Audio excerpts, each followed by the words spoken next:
오래전에 아마데우스라고 하는 영화가 있었습니다. 모차르트의 일생을 그의 음악과 함께 담아낸 명작이었습니다. 저는 이 영화를 여러 번 보았는데 여러분 보셨나요? 아마데우스는 모차르트의 이름인데 영화는 모차르트와의 경쟁 관계에 있었던 살리에리라고 하는 궁정음악가의 시선을 통해서 전개되고 있는 영화입니다.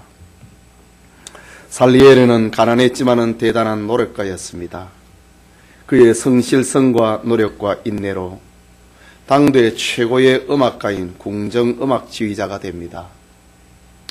하지만 성공한 살리에리에게 질투심을 발동시키는 한 사람이 있었는데 그의 이름은 모차르트입니다.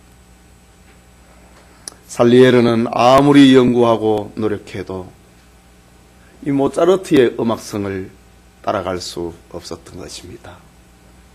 모차르트의 음악성은 노력보다는 천부적인 것이었습니다. 살리에리가 볼 때는 모차르트는 별로 연습도 하지 아니하고 늘 놀기만 좋아하는 사람이었습니다.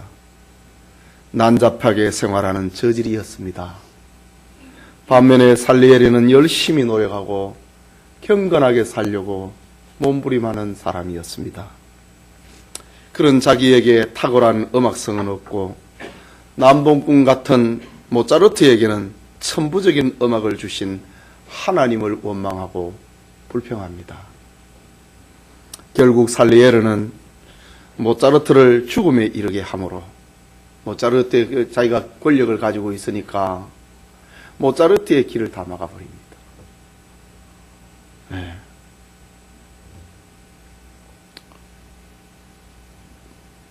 죽음에 이르게 함으로 살리에리는 하나님에게 저항하고 자기 스스로 정의를 실현하려고 하는 겁니다. 살리에리가 늙어 정신병원에 수용이 되는 장면에서 이 영화는 끝이 납니다. 나는 이 세상의 평범한 사람들의 대변자이다 라고 외치면서 영화는 끝냈습니다. 이것이 실제의 역사적인 사실인지 알 수는 없지만은 인본주의 입장에서 보면은 사람들은 어떤 식으로든 하나님 앞에 불만을 가지고 살아가고 있습니다. 하나님이 나에게 기회를 주시지 않았다는 겁니다. 나를 대우하지 않은 것처럼 생각하는 것입니다. 그런 점에서 모든 인류는 오늘 성경에 등장하는 가인처럼 하나님을 향하여 분노하고 안색이 변해 있는 사람들입니다. 우리는 지난 시간에 참된 예배라고 하는 제목으로 창세기 강의를 들었습니다. 하나님께서 아벨과 그의 제물은 기쁘게 받으셨지만은 가인과 그 제물은 받지 않았습니다. 하나님이 가인과 그의 제물을 받지 않으신 이유는 하나님이 주신 구원의 길, 대속의 길을 버리고 자신의 방법과 노력으로 하나님께로 가려고 했기 때문입니다. 하지만 이런 사실 앞에 가인은 분노합니다. 안색이 변했습니다. 이때 하나님이 말씀하시지요. 죄가 문 앞에 엎드려 있느니라. 죄가 너를 원하나 너는 죄를 다스릴지라 라는 말씀을 들려주십니다. 죄가 문 앞에 엎드려 있다고 하는 말은 사탄이 사람의 문 앞에서 그를 굴복시키기 위하여서 기회를 엿보고 있다는 말입니다. 죄의 외적인 요인을 가리키는 말입니다. 그리고 죄가 너를 원하나 라는 말은 우리 안에 있는 죄의 본성이 사람을 죄의 길로 끌고 가려고 하는 그 능동성을 말합니다. 죄의 내적 요인을 가리키는 말입니다. 이런 가인에게 하나님은 너는 죄를 다스릴지라 라고 말합니다. 외부로부터 오는 것이든 죄의 내적인 요인이든 죄의 욕망을 물리치고 이기라는 말입니다. 밭을 갈고 다듬듯이 죄를 다스려야 된다는 말입니다. 설령 죄를 지었다 할지라도 겸손하게 회개하면은 죄를 이길 수 있다는 것입니다. 그러나 가인은 또 다른 죄를 저지르어 버리고 맙니다. 오늘은 가인이 동생을 죽인 사건을 중심으로 내 아우 아벨이 어디 있느냐라는 제목으로 창세기 강의 14번째 계속하고자 합니다. 말씀을 듣는 우리 모두에게 하나님의 은혜가 있기를 소원합니다. 먼저 살인을 저지른 가인을 봅니다. 본문 8절의 말씀인데 우리 같이 읽겠습니다. 가인이 그의 아우 아벨에게 말하고 그들이 들에 있을 때에 가인이 그 아우 아벨을 쳐 죽이니라 라고 합니다. 여기 말하고 라는 것은 가인이 아벨에게 화풀이한 것을 말합니다. 가인은 자신의 제사가 하나님께 거절당하자 이것은 동생 아벨 때문이라고 지금 말하는 것입니다. 가인은 하나님의 경고의 말씀을 듣고 그 말씀을 마음에 간직하지 않습니다. 오늘 본문의 시제가 미완료형으로 되어 있는 것을 보면은 가인이 하나님께 책망을 들은 지 어느 정도의 시간이 흘렀다고 하는 것입니다. 결국 가인은 하나님의 책망과 권면을 듣고서 고치기는커녕 분노와 불만을 억제하지 못하고 아벨을 죽이려고 들판으로 꿰어냅니다. 여러분, 가인과 아벨의 제사 문제의 해결은 하나님의 말씀을 마음에 간직하고 하나님 앞에 회개할 때의 문제가 해결이 됩니다. 하나님 용서하소서. 제사를 드린다고 하는 것이 저의 방법으로 드렸고 하나님을 의지하기보다는 저의 노력과 공로를 의지했습니다. 다시는 그런 불신앙의 죄를 짓지 않겠습니다. 이렇게 하는 것이 문제를 해결하는 실마리입니다. 그러나 가인은 회개하기는커녕 자기의 제사가 하나님 앞에 연락되지 않은 것이 아벨에게 있다고 한 것입니다. 지금 누구를 닮았습니까? 죄를 지은 그의 아버지 아담의 죄성을 담고 있습니다. 아담이 죄를 짓고 나서도 하나님을 찾아 나서지 아니하고 오히려 무화과 나무 잎으로 치마를 만들어 입었고 하나님의 소리 앞에 나무 사이에 숨어버렸습니다. 그리고 하나님이 죄를 묻자 하나님께서 주셔서 나와 함께 있게 하신 여자가 그가 그 나무 열매를 내게 주므로 내가 먹었나이다 핑계했습니다. 책임을 전가했습니다. 그것이 오늘 가인에게도 그대로 나타납니다. 죄는 이처럼 유전성을 가지고 있고 죄는 오염성을 가지고 있는 것입니다. 가인은 회개하지 아니하고 아벨에게 가서 하나님이 내 제물을 받지 않은 것은 너 때문이야. 이런 식으로 말하는 겁니다. 오늘 본문에 말하고 라는 말은 책임을 전가하고 있는, 너 때문이다라고 말하고 있는 그런 의미가 강하게 나타나 있습니다. 그런데 오늘 성경에 보면은요, 8절에 가인이 그 아우 아벨에게 말하고 라고 했는데, 여러분 성경의 오른쪽 끝에 보면 그 해석이 있습니까? 고대 역본들에 의하면은 우리가 들러 나가자 라는 말이 있음 되어 있습니다. 예, 가인이 자기의 제사가 하나님 앞에 연락되지 않자 그 책임을 동생 아벨에게 전가를 시키고 우리가 들에 가자 깨어냈다는 말입니다. 여러분 혹시 실수한 것이 있습니까? 그랬다면 내가 실수했습니다. 하나님 앞에 용서를 구하는 것이 살 길입니다.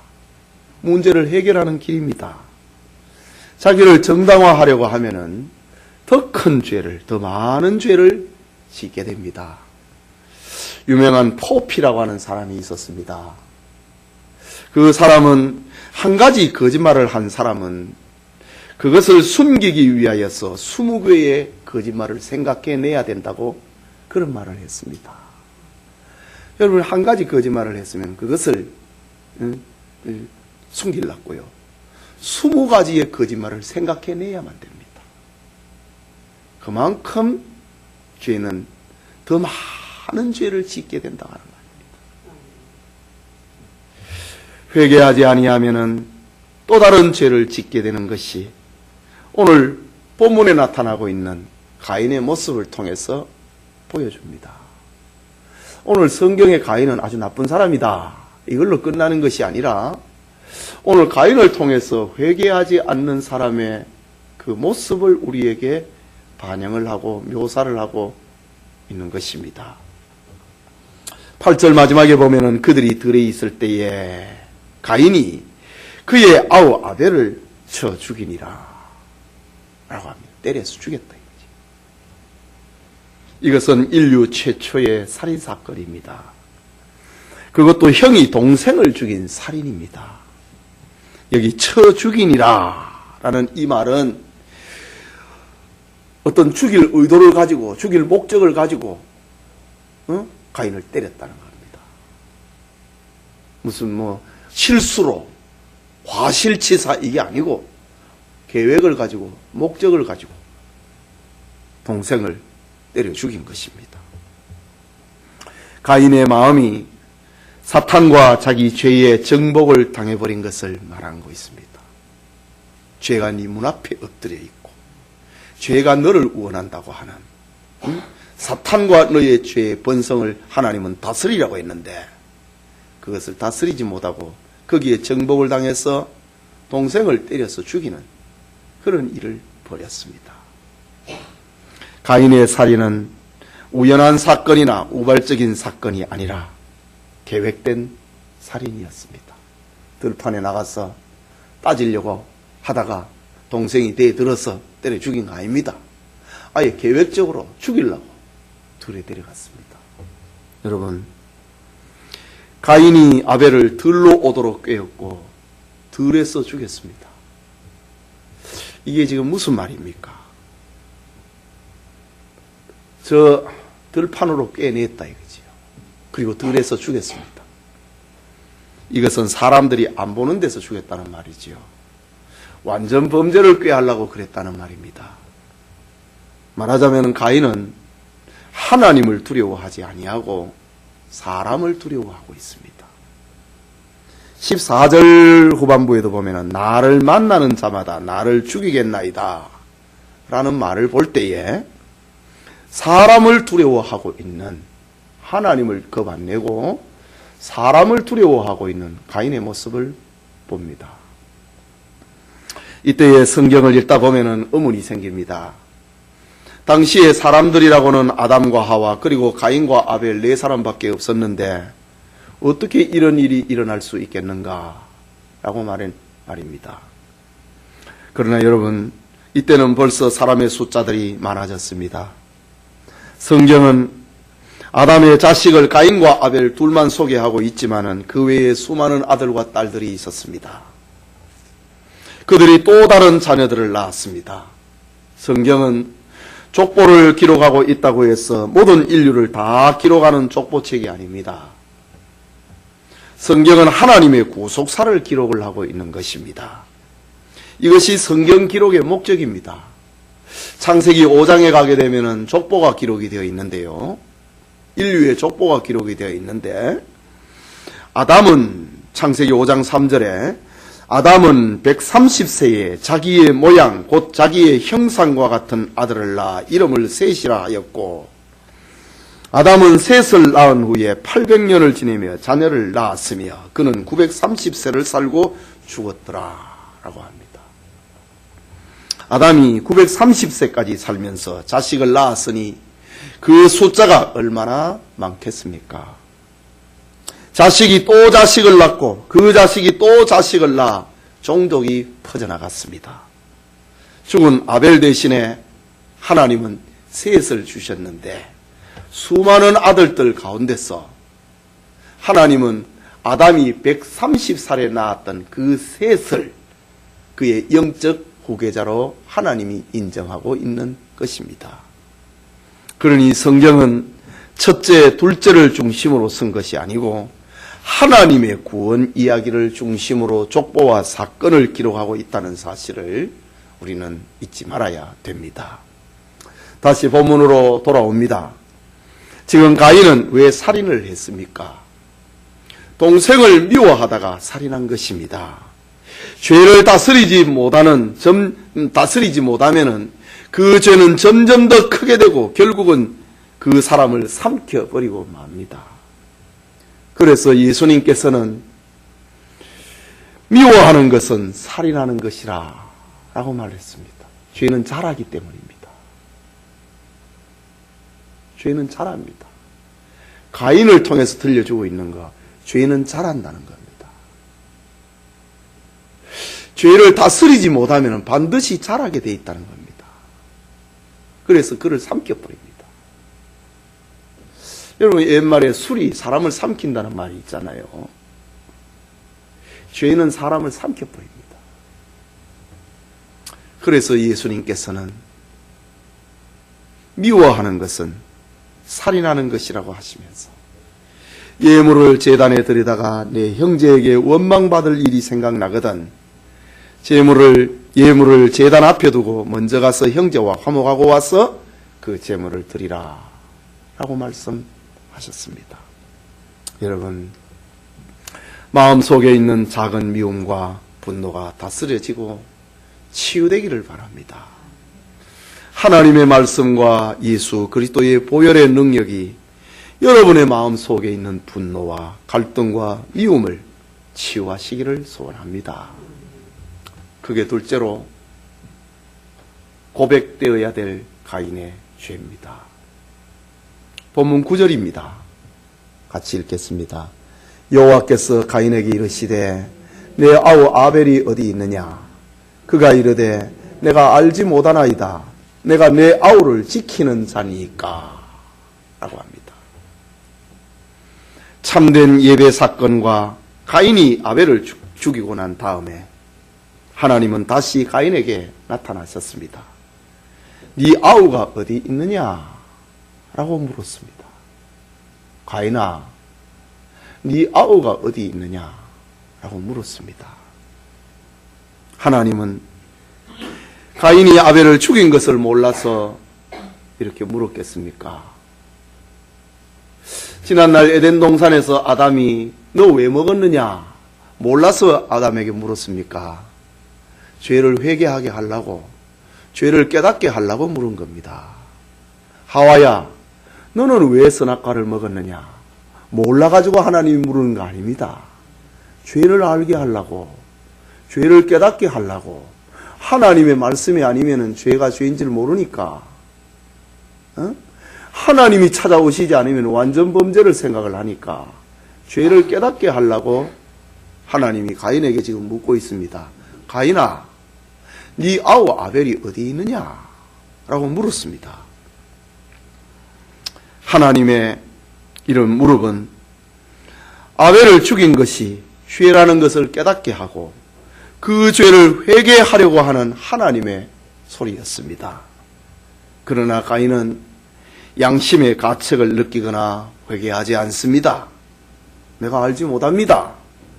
내가 내 아우를 지키는 자이니까 뻔뻔스럽고 퉁명스럽게 하나님 앞에 대답합니다. 가인은 동생 아벨을 죽여놓고도 하나님의 물음 앞에 전지하고 전능하시고 공의로우신 하나님 앞에 뻔뻔하게 있습니다. 하나님을 두려워하지 않는 반항아가 되어버렸습니다. 여기 내가 내 아우를 지키는 자니까 라는 말은 내가 내 아우를 돌보는 사람입니까? 내가 내 아우를 시중드는 사람입니까? 내가 내 아우의 파수꾼입니까? 그런 표현입니다. 아벨을 들로 깨어낸 가인은 형으로서 마땅히 동생인 아벨을 돌보며 아벨을 지켜야 될 책임이 있습니다. 죄를 지으니까 책임의식을 던져버립니다. 그리스도인들은 교회 안에 있는 형제와 자매의 형편에 처지를 염려해야 될 책임이 있습니다. 내가 그 집사 지키는 자니까 가인의 소리하고 똑같습니다. 그 교인이 울고 있는데 내가 그를 지키는 자니까 가인의 소리하고 똑같습니다. 먹을 것이 없어서 굶고 왔는데 내가 그를 지키는 자니까 그게 가인의 소리입니다. 사도 바울은 빌립보 교회에 편지하기를 빌립보서 2장 3절과 4절에 아무 일이든지 다툼이나 허영으로 하지 말고 오직 겸손한 마음으로 각각 자기보다 남을 낮게 여기고 각각 자기 일을 돌아볼 뿐더러 또한 각각 다른 사람의 일을 돌아보아 나의 기쁨을 충만하게 하라. 다른 사람의 일을 돌아보라고 합니다. 이것이 그리스도인의 책임의식입니다. 다른 사람의 일을 돌아보아 주는 것, 그것이 하나님의 뜻입니다. 가인이 동생을 지켜주는 것, 그거 하나님 뜻이에요. 예수님께서 활동을 하실 때 어느 날 한 율법사가 찾아와서 예수님을 시험하는 질문을 했습니다. 선생님, 율법 중에 어느 계명이 크니까? 라고 묻습니다. 마태복음 22장에 나오지요. 이때 예수님께서는 네 마음을 다하고 목숨을 다하고 뜻을 다하여 주 너의 하나님을 사랑하라 하셨으니 이것이 크고 첫째 되는 계명이요 둘째도 그와 같으니 내 이웃을 내 자신같이 사랑하라 하셨으니 이 두 계명이 온 율법과 선지자의 강령이니라 라고 했습니다. 예수님은 사람이 지켜야 될 큰 계명은 하나님을 사랑하고 이웃을 사랑하는 거라고 말을 했습니다. 지켜주고 돌봐주는 것, 이것이 신자의 길이라는 말이지요. 그런데 오늘 본문의 가인은 내가 내 아우를 지키는 자입니까? 책임의식을 회피하고 죄의 본능 속에서 나오려고 안 합니다. 이때에 전지하신 하나님이 말씀하십니다. 하나님 다 알고 있지요.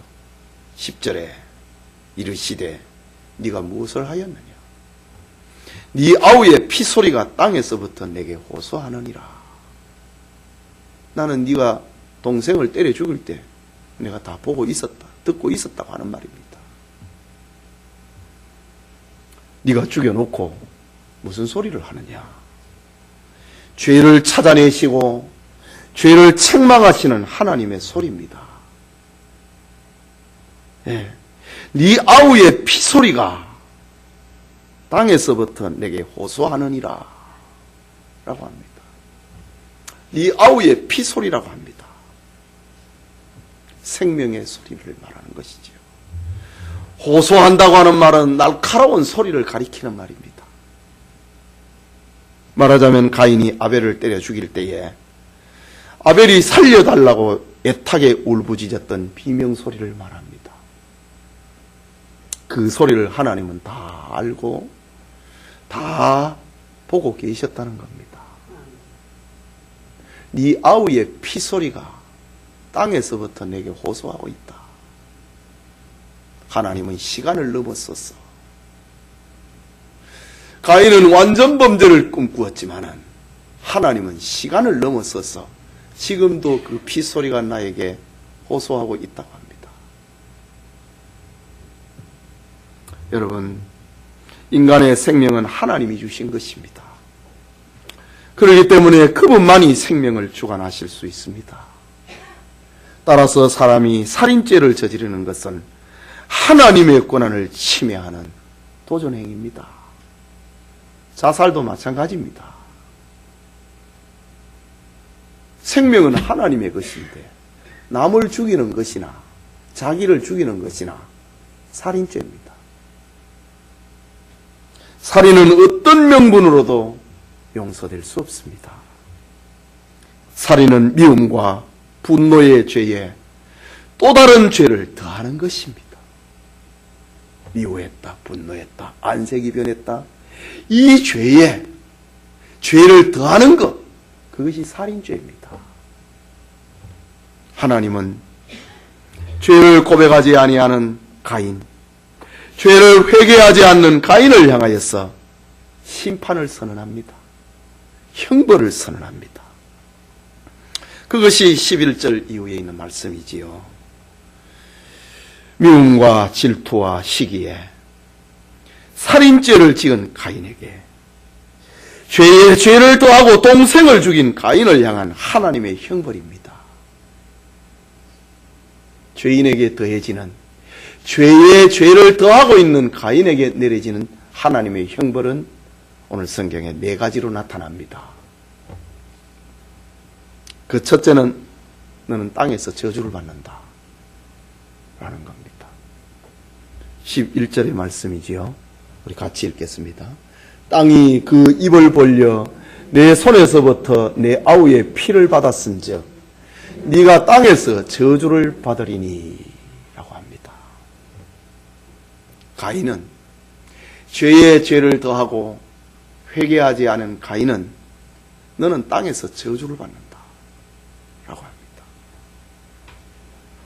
아담의 죄로 인하여서 땅이 저주를 받았는데, 그치요? 아담이 에덴 동산에서 죄를 지었을 때 땅이 너 때문에 저주를 받았다고 했습니다. 그런데 이제는 가인이 아우의 피를 흘린 그 땅으로부터 땅이 너를 저주한다고 합니다. 아담의 죄 때문에 땅이 저주를 받았는데 이제 죄에 죄를 더한 가인의 죄 때문에 너는 땅이 너를 저주한다 라고 합니다. 죄는, 회개하지 아니하는 죄는 이렇게 서로 물고 물리는 벌이 임하고 그 끝은 저주 속으로 끌고 가고 다 삼켜버리는 것입니다. 하나님은 출애굽하여 가나안으로 행진하는 이스라엘에게 말씀했습니다. 레위기 8장 24절과 25절에 너희는 이 모든 일로 스스로 더럽히지 말라. 내가 너희 앞에서 쫓아내는 족속들이 이 모든 일로 말미암아 더러워졌고 그 땅도 더러워졌으므로 내가 그 악으로 말미암아 벌하고 땅도 스스로 그 주민을 토하여 내느니라. 땅이 가나안의 원주민들을 토해낸다고 합니다. 땅이 가나안의 원주민들을 저주한다는 말입니다. 바로 이런 경우를 두고 하는 말입니다. 그런데도 여호수아서를 읽다 보면은 하나님이 어떻게 다 죽이라고 했을까? 하나님보다 더 어려우려고 하는 사람이 있어요. 죄는 망한다는 겁니다. 하나님을 신앙하지 아니하면 마지막에 다 망한다는 것을 알려주고 있는 것입니다. 오늘 성경에도 아담으로 인하여서 땅이 저주를 받았는데, 그래서 가시와 엉겅퀴를 내는데 죄의 죄를 더하고 죄를 회개하지 아니하는 가인의 죄로 인하여서 땅이 너를 저주한다고 합니다. 이것이 역사상 나타난 것이 가나안의 7 부족들이 여호수아의 칼날 앞에 다 죽임을 당하는 겁니다. 땅이 그들을 저주한 것입니다. 죄는 이처럼 땅을 더럽히고 더럽혀진 땅은 그 거민을 토하여 내버리고 마는 겁니다. 죄에 죄를 더하는 것은 결국은 파멸이다. 그것을 알려주고 있습니다. 회개하지 않으면 다 망한다는 겁니다.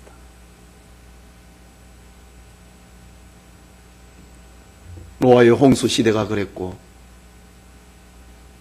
롯의 시대가 그랬습니다. 그리고 마지막 종말의 시대에도 땅이 너를 저주한다고 합니다. 다 토해놓는다. 회개하지 않는 가인을 향하여서 내려진 하나님의 두 번째 벌은 땅을 경작해도 효력이 없을 것이라고 합니다. 12절에 나오는 말씀입니다. 같이 읽겠습니다. 네가 밭을 갈아도 땅이 다시는 그 효력을 네게 주지 아니할 것이요 너는 땅에서 피하며 유리하는 자가 되리라 라고 합니다. 아담의 죄로 인하여서 땅이 저주를 받아 아담은 땀을 흘리고 수고해야만 먹을 양식을 얻게 됩니다. 그런데 이제 가인의 죄로 인하여서 가인이 땅으로부터 저주를 받아 땀을 흘리며 경작을 열심히 해도 원하는 효력을 얻게 될 것이라는 말입니다. 아니, 안 믿는 사람들도 열심히 돈 잘 벌던데, 지금 그 정도의 말이 아닙니다. 오늘날 우리가 하나님과의 올바른 관계가 이루어지지 아니하면은 땀을 흘리고 수고해도 온갖 수단과 방법을 동원해도 행복을 얻을 수 없다는 겁니다. 예. 아담은 죄를 지었습니다. 그래서 땅이 저주를 받았습니다. 그러나 아담은 땀을 흘려 수고하면은 거기에서 행복을 맛보도록 하셨습니다. 그런데 죄를 짓고 회개하지 아니하면은 땅에서 너 행복 못 누린다고 하는 그 말입니다. 성경은 사람이 마음으로 자기 길을 계획할지라도 그 걸음을 인도하는 이는 여호와라고 하셨습니다. 제비는 사람이 뽑으나 이를 작정하기에는 여호와께서 하신다고 했습니다. 여호와께서 집을 세우지 아니하시면 세우는 자의 수고가 헛되고 여호와께서 성을 지키지 아니하시면 파수꾼이 깨어있음이 헛되다고 했습니다. 가인아, 너 죄를 짓고 회개하지 아니하느냐? 너는 땅에서 행복을 못 누린다. 그러므로 인간의 행복은 하나님과의 올바른 관계에 있다고 하는 것을 기억해야 됩니다. 여러분의 가정의 행복은 하나님과의 바른 관계에 있습니다. 성경은 여호와를 경외하며 그의 길을 걷는 자는 네가 네 수고한 대로 먹을 것이라 행복을 약속하고 있습니다. 영혼이 잘됨과 같이 네가 범사에 잘되고 강건하기를 내가 기도한다고 했습니다. 하나님과의 바른 관계가 회복이 되면은 거기에 행복이 있습니다. 여러분의 가정에 행복이 없습니까? 하나님과의 관계가 지금 어긋나 있습니다. 예배의 관계가 어긋났든지, 신뢰의 관계가 어긋났든지, 헌금의 관계가 어긋났든지, 하나님과의 관계가 어그러지면 행복은 없게 돼 있습니다.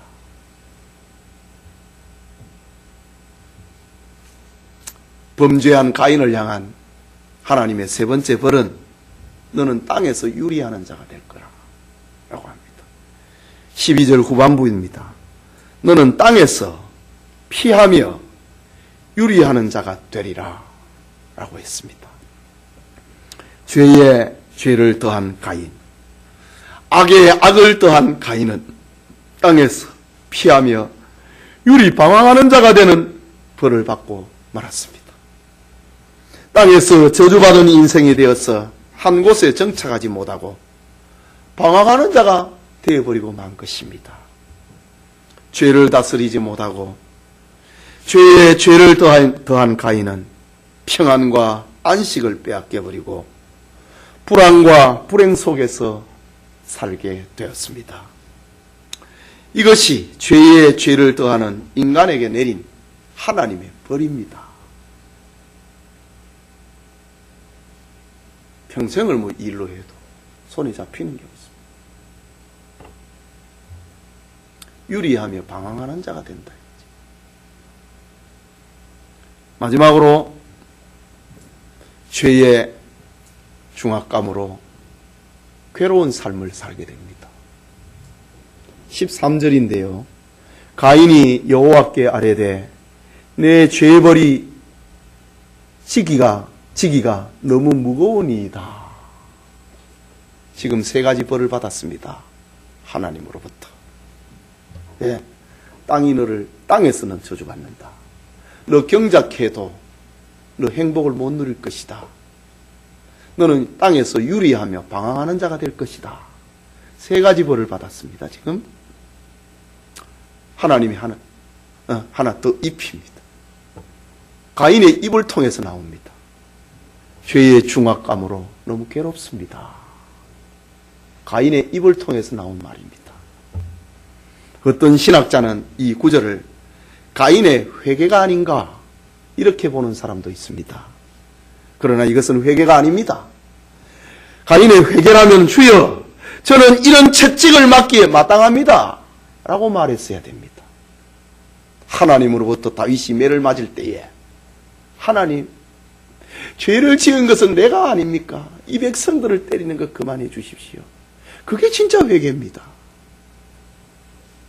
그러나 가인은 내 죄버린 치기가 너무 무겁습니다 이렇게 말합니다. 이 말은 하나님 내 직업은 농사꾼입니다. 그리고 제사지를 던 농사로 농사하는 자였으므로 곡식을 가지고 제사를 드렸다고 안 합니까? 나는 농사를 짓고 살아야 되는데 농사를 짓는 것이 내 적성에 딱 맞는데 이 말입니다.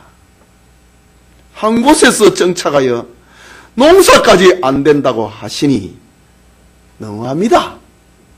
그 말입니다. 지금 세상에 이럴 수가 있습니까? 라는 항변입니다.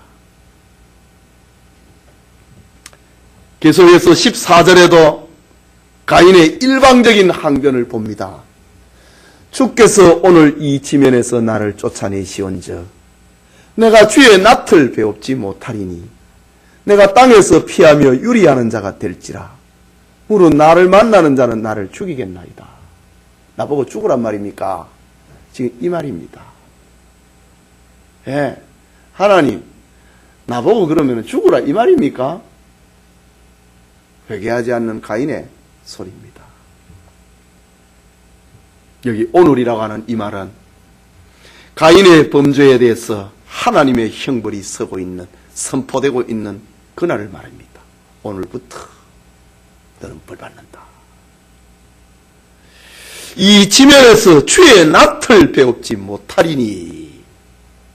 하나님 그러면 나는 이제 하나님의 관심 밖의 사람입니까? 그런 말입니다. 오늘부터 내가 하나님의 얼굴을 배웁지 못하리니 나는 이제 관심 밖의 사람이지요. 그 말입니다. 네.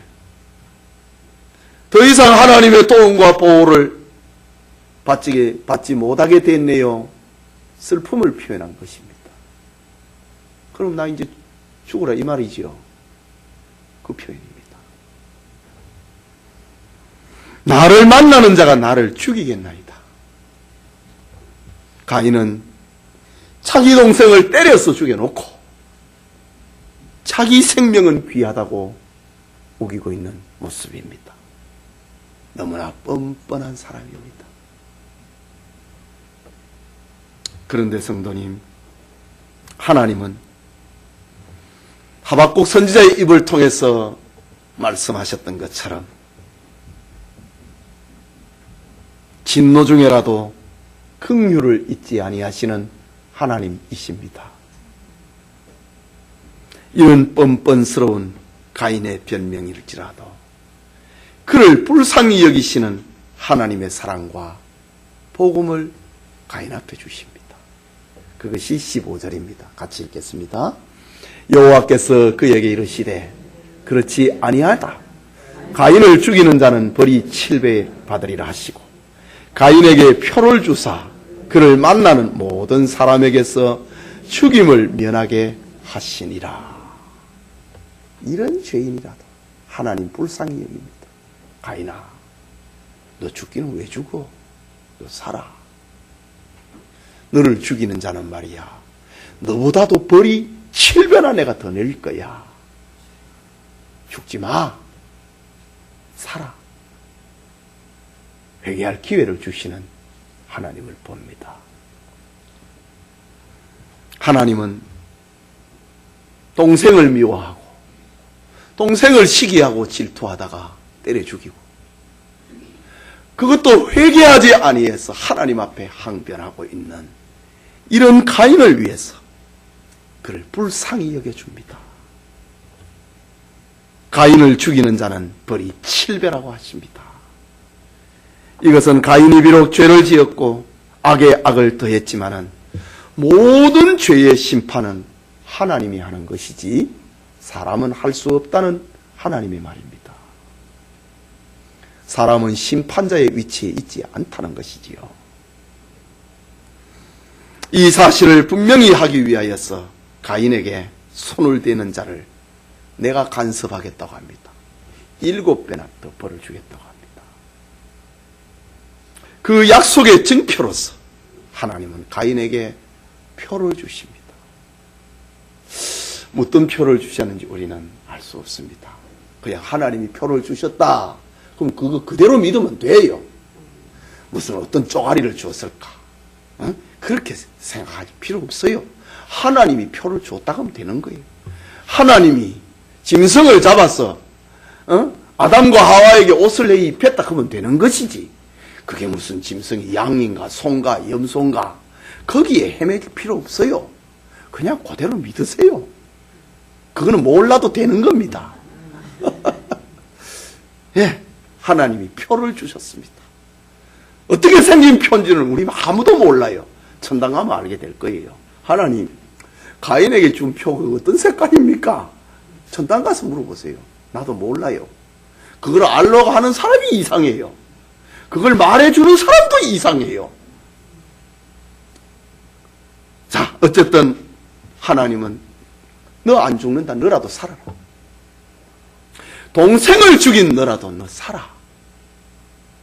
그러면서 사람들이 너 안 죽일 거야. 표를 주셨다고 합니다. 이것은 가인 같은 죄인이라 할지라도 구원의 기회를 주시고 구원의 길을 열어주시는 하나님의 사랑입니다.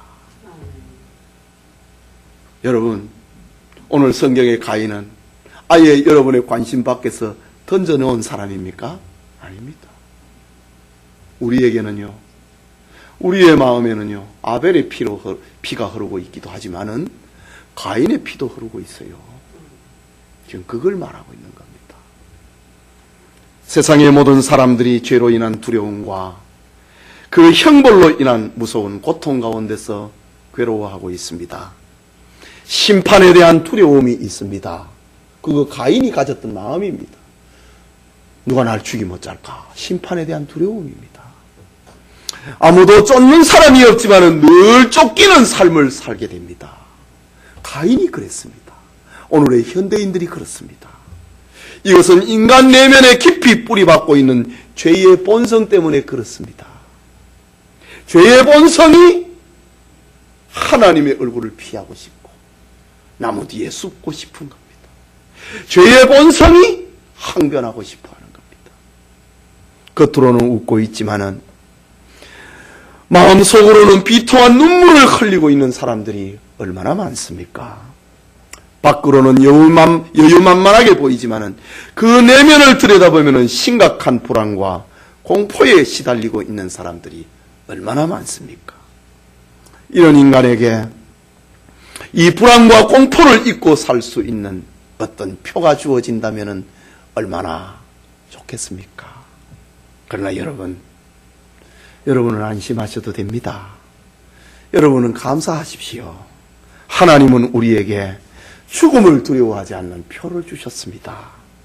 그것은 예수 그리스도를 나의 구주, 나의 하나님으로 시인하고 고백하는 자에게 주시는 표입니다. 주님께서 피 흘려 죽으신 십자가를 붙들고 있으면 아무도 우리를 정죄할 수 없고 그 어떤 것도 우리를 두렵게 할 수 없습니다. 주님이 피 흘려 죽으신 십자가의 표는 구원을 받는 우리에게 하나님의 능력이라고 바울은 고린도전서에서 그렇게 들려주었습니다. 그게 우리의 표입니다. 십자가의 도가 멸망하는 자들에게는 미련하게 보이지만은 구원을 얻는 우리에게는 하나님의 능력이다. 이것이 이 세상에서 두려움과 공포 속에서 그것을 이길 수 있는 표입니다. 하나님이 동생을 죽인 가인에게 표를 주셨는데 우리 같은 죄인에게도 이 공포를, 두려움을 이길 수 있는 표를 십자가를 통해서 우리에게 주셨습니다. 우리가 믿는 하나님은 용서의 하나님이십니다. 우리가 연약해서 넘어지고 무너지고 쓰러진다 해도 하나님께 돌아와 죄를 고백하고 회개하면은 하나님은 어여삐 보시고 우리를 용서해 주십니다.